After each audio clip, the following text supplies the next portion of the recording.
नमस्कार। अभी हम लोग मीठापुर JKM एकेडमी दिल्ली में आए हुए हैं और यहाँ दिल्ली पुलिस की वैकेंसी निकली हुई है और उसका कट ऑफ आने वाला है। आंसर किया चुका है और अभी हम यहाँ एकेडमी के डायरेक्टर शैलेंद्र पांडे जी से बातचीत करेंगे और उसमें जानकारी लेंगे। कैटेगरी वाइज भी होगा, मेल फीमेल वाइज भी होगा कि क्या कट ऑफ जाएगा और कितने मेरिट तक वाले बच्चों को बुलाया जाएगा फिजिकल देने के लिए। आइए हम सर से बात करते हैं।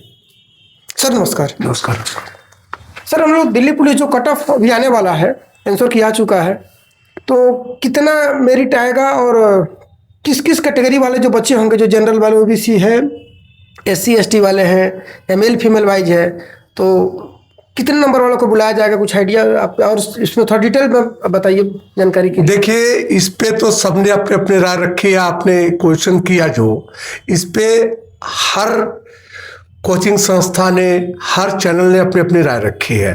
तो मैं अपना व्यक्तिगत राय रखता हूं कि यह जो दिल्ली पुलिस का फिजिकल का कट ऑफ है, यह सब कैटेगरी की अलग अलग जाएगी। थोड़ा सा मैं आपको बता दूं पेपर के बारे में इसके जी। कि इसका पेपर का जो स्लोप है ना, उसमें 3 ही सब्जेक्ट का गेम था, मैथ, रीजनिंग, GK का, और 10 नंबर का कंप्यूटर था। कुल 100 नंबर के पेपर थे। इसमें कोई डाउट नहीं, करीब 15 दिन पेपर हुए हैं। इसका पेपर GS का बहुत हार्ड था। मैथ और रीजनिंग तो आसान था, लेकिन GS का लेवल मैं कह सकता हूं कि SSC CGL से कम नहीं था। दिल्ली पुलिस कांस्टेबल का जो GS का क्वेश्चन थे, CGL तो सर ग्रेजुएट लेवल पे होता है या 12वीं लेवल पे होता है? हाँ, 12वीं लेवल पे होता है। तो GS तो इसका मतलब मेरिट कम जाएगी। मैं ये समझाना चाह रहा हूं कि 50 नंबर का GS था और 10 नंबर का कंप्यूटर था। यह सेक्शन बहुत टफ था। मैथ और रीजनिंग जो है वो 40 नंबर के थे, 25 नंबर का रीजनिंग और 15 नंबर का मैथ। तो यह तो इजी सेक्शन थे, सब कर लिए इसको। लेकिन GS का सेक्शन जो है हार्ड था। और कुछ हमने भी देखा इधर उधर कि कुछ लोगों ने कहा कि मेरे 98 नंबर आ रहे हैं, 97 आ रहे हैं। तो यह बात तो समझ के परे है कि इतने नंबर आए कैसे।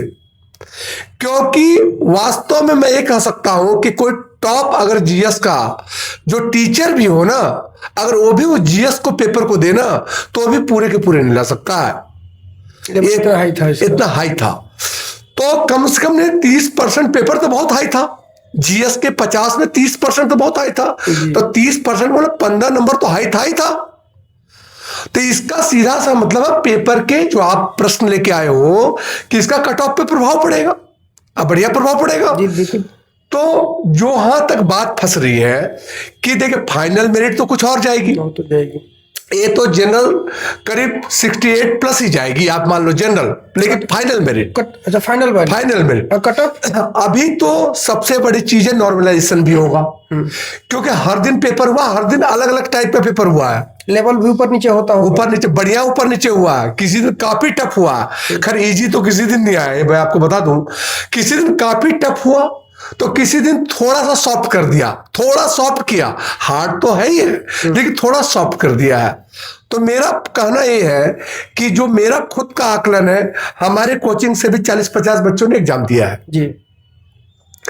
तो हमने भी एक एवरेज लिया जो बच्चों का। देखो 90% के एवरेज में, सीधा आपसे बात कर रहा हूं, 90% का एवरेज जो गया है वह मान के चलो 65 नंबर, 64 नंबर, 66 नंबर, 67 नंबर, जो भी आप 63 नंबर, सब 60 प्लस वाले ही हैं। 60 प्लस वाले हैं। और जो एवरेज गया है, जो पासिंग वाले एवरेज बता रहा हूं मैं आपको, ऐसे तो कोई 20 नंबर भी लाया, कोई 10 नंबर लाया, तो कंपटीशन में है ही नहीं। लेकिन जो कंपटीशन की बात कर रहा हूं, क्योंकि ये भी समझना आपको होगा कि लगभग 7500 लगभग सीट है जी। तो फिजिकल के लिए 30,000 बच्चे क्वालिफाई करेंगे। कितने बच्चों ने सर एग्जाम दिया है इसमें? एग्जाम तो 27 लाख बच्चों ने दिया, आपको बताऊं मैं। 27 लाख बच्चों में 30,000 लड़कों को फिजिकल को क्वालिफाई करेंगे। अब 30,000 बच्चों में आप समझ सकते हो कि जो कंपटीशन है वो तो पढ़ने वाले बच्चों के बीच ही होता है। हाँ बिल्कुल।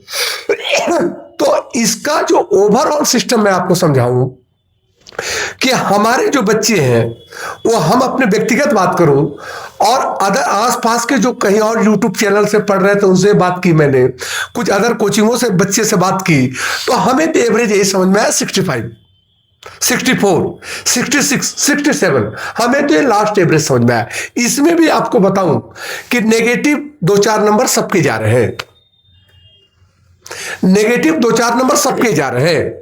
ये तो अलग बात है कि नॉर्मलाइजेशन जब होगा तो नंबर बढ़ेंगे तो बढ़ेंगे, लेकिन ओवरऑल मेरा जो खुद का गेसिंग है कि जनरल मेल 58-59 फिजिकल के लिए कॉलिंग कर सकते ये हैं। बात ध्यान देने वाली है कि सर ने बोला कि जनरल मेल का जा रहा है 59 58 तक। ये बच्चे होप करेंगे और उम्मीद है, देखो हर कोचिंग हर चैनल एक तुक्का ही लगा सकता है। तुक्का ही है। पिछले बार भी सबने तुक्का लगाया, लेकिन किसी का सही नहीं हुआ था। आपको बताऊं, जो 2023 की वैकेंसी आई थी उसमें भी इतनी सीटें थी। तो लोग अगर किसी से पूछते हो तो आप लोग भी पढ़े होंगे, पता है कि पेपर में आते कुछ है, लोगों को बताते कुछ है। जिसके कम आते वो ज्यादा बता देता है, जो जेन्युइन कैंडिडेट है जिसके ज्यादा वो कम बता देता है। तो ये तो एक प्रोसेस का पार्ट है। तो इससे आप किसी का अनुमानता लगा नहीं सकते हो। हाँ, जिसका देखे हो खुद आप, तो मैं उन बच्चों की बात कर रहा हूं जिसका मैं खुद देखा हूं। अगर हम लोग भी इसको अनुमान ही लगा रहे हैं कि इतना आएगा, ये तो कंफर्म पता चलेगा उस दिन जब ये रिजल्ट आएगा। नहीं, ये आंसर की तो आ चुका है ना। आंसर क्या हुआ है? आंसर की से आंसर को नंबर तो पता चल ही गया। नंबर पता चल गया है। नंबर तो पता चल ही गया। अब कटआउट क्या जाएगा इसकी एक्चुअल कट ऑफ पता चलेगा उस दिन की कहां तक आई है। अब इसमें दो बातें होती है, आपको ये भी समझा दूं मैं थोड़ा सा कि 58-59 जनरल मेल। ईडब्ल्यूएस की बात करें तो एक एक नंबर कम कर दो, 56-57 कर लो आप ईडब्ल्यूएस। और ओबीसी भी इतनी लगेगी। मेरा जो खुद का अनुमान है, देखो अनुमान जनरल ओबीसी साथ साथ ही चलेंगे। आप ये भी नहीं कर सकते ओबीसी 58 भी हो सकता है, जनरल ओबीसी 58-59 नहीं रह सकते हैं। और जहां तक एससी कैंडिडेट की बात मैं आपको बताऊं, एससी कैंडिडेट के और थोड़ा 2 नंबर कम कर लो आप, क्योंकि अब तक ऐसे होता आया है। तो एससी कैंडिडेट 56, 55 या लास्ट 54, इससे डाउन तो कोई सवाल ही नहीं है, खैर मैंने बता दिया। तो ओबीसी। जहां तक एसटी कैंडिडेट की बात है तो ये मान लो 50-51। ये मेरा खुद का आकलन है जो आपके चैनल के माध्यम से मैं बता रहा हूं। मतलब जिन बच्चों का 50 से कम नंबर है वो कहीं लड़ाई में नहीं है, किसी भी कैटेगरी में क्यों ना हो। हाँ, किसी कैटेगरी में 50 से कम में कोई लड़ाई नहीं है। हाँ, बाउंड्री 50 पे है, एसटी में है तो उनको होप है, उम्मीद कर सकते हैं। उम्मीद कर सकते हैं। जस्ट मान के चलो फीमेल की बात करें हम आपसे जी, फीमेल की बात करें तो जनरल फीमेल जो मेरा खुद का आकलन है, जनरल फीमेल का 52-53 ये हमारे जनरल फीमेल का आकलन है। और उसी के अनुसार सारे एक एक 2-2 नंबर कम के हिसाब से जो चलता आया है उसके अनुसार ही चलो। क्योंकि बेसिक बातें आप समझो कि नॉर्मलाइजेशन में बढ़ेंगे नंबर। अब नॉर्मलाइजेशन के क्या प्रोसेस है ये भी एग्जैक्ट किसी को पता नहीं है। नहीं।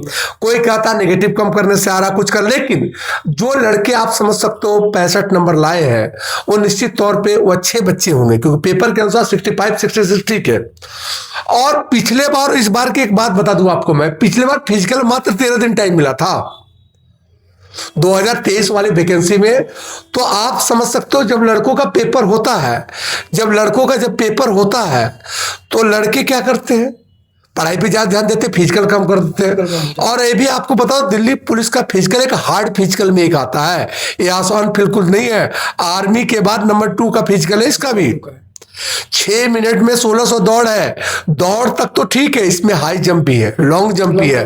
तो हाई जंप लॉन्ग जंप में छटने वाले की संख्या बहुत ज्यादा होती है। तो जो लड़के कह रहे हैं कि हम जी 98 लाए, चलो हम मान भी लेते 98 लाए, तो ये शुरू से एक चीज कही गई है कि जब आप मेंटली इतने स्ट्रांग हो तो फिजिकली तो इतने स्ट्रांग होंगे नहीं। तो उन बच्चों पे तो कोई दाव नहीं लगा सकता है। हाँ, 10% पे दाव लग जाता है, ऐसी बात नहीं है। अगर 95 प्लस में अगर 50 बच्चे हैं तो 5-7 बच्चे फिजिकल तो आप मारेंगे ही मारेंगे। लेकिन बोलो 95 प्लस वाले सारे फिजिकल मार जाए तो ये संभव ही नहीं है, क्योंकि इतना हाई लेवल के पेपर में आप इतना 95-98 नंबर ला रहे हो, निश्चित तौर पर आप मेंटल में बहुत स्ट्रांग हो। और आप सोचो कि फिजिकल भी हम स्ट्रांग हो जाए तो यह तो खैर सुनने वाली बात है कि 10% निकलेंगे। तो 10% से एवरेज ले लो, 90 प्लस वाले बच्चे का जो अनुमान लगाया जा रहा है कि करीब मान के चलो 150 बच्चे हैं, तो 90 प्लस 95 प्लस एक बहुत हाई स्टैंडर्ड के बच्चे हैं। ये बच्चे तो सीजीएल के ले जाएंगे जहां फिजिकल ना हो, जो क्योंकि इनका मानसिक बहुत मजबूत है, इनका जीएस अच्छा है, मैथ अच्छा है, रीजनिंग अच्छा है, क्योंकि 95 ला रहे हैं। इनकी गलती कहां हुई? कुछ गलती नहीं हुई है। एक दो क्वेश्चन तो गलती से टिक मारने में गलत होते हैं, बस वही गलती है इनकी। तो हमारा जो खुद का ये आकलन बता दिया मैंने कि जनरल के बच्चे फिजिकल की तैयारी और सारे कैटेगरी के बच्चे जिसका इसमें आ रहा फिजिकल की तैयारी शुरू कर दो, क्योंकि फिजिकल होने में मुश्किल से जो पिछले बार 13-14 दिन दिया था, यहां खींच के 1 से 1.5 महीने दिया जा सकता है। जो आकलन है 1 से 1.5 महीने में इसका फिजिकल होगा। तो तब तक आप तैयारी बढ़िया से करो। इस आकलन पे लड़का हो चाहे लड़की हो, अगर इस कैटेगरी में आ रहा है तो आप होप में हो, और आप होप में हो तो अब ऐसा ना हो कि आप इंतजार में रहो और रिजल्ट आने के बाद 10 दिन फिजिकल हो जाए आपका, तो फिर ये सारा मेहनत भी आपका क्या हो जाएगा? बेकार हो जाएगा। इसलिए हम आपसे कहेंगे कि जो बच्चे अगर इस कैटेगरी में इस नंबर के आसपास आ रहे हैं तो फिजिकल के लिए अपनी तैयारी शुरू कर दें। ठीक है सर। ओके।